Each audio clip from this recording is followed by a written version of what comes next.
জাতীয় নাগরিক party NCP এর নির্বাচন পরিচালনা কমিটির চেয়ারম্যান আসিফ মাহমুদ সজীব ভুঁইয়া বলেছেন, নির্বাচনী অনুদান বিষয়ে তহবিলের স্বচ্ছতা ও জবাবদিহিতা নিশ্চিতের মাধ্যমে এনসিপি নয়া বন্দোবস্তের দায়ভার নিশ্চিত করবে।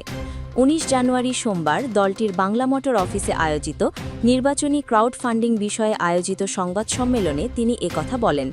আসিফ বলেন, বড় কোনো ব্যবসায়ীর ওপর নির্ভর না করে জনগণের টাকায় রাজনীতি করে জনগণের কাছেই দায়বদ্ধ থাকতে চায় এনসিপি।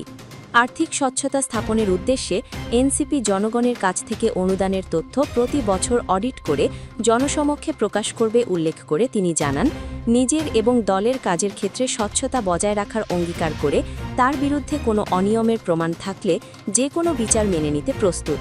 এ সময় বিএনপির প্রার্থীদের ঋণ খেলাপির অভিযোগ তুলে চিরাচরিত অস্বচ্ছ রাজনৈতিক কালচার ভেঙে একটি জবাবদিহিতামূলক রাজনৈতিক ব্যবস্থা গড়ে তোলাই এনসিপির লক্ষ্য বলে দাবি করেন তিনি।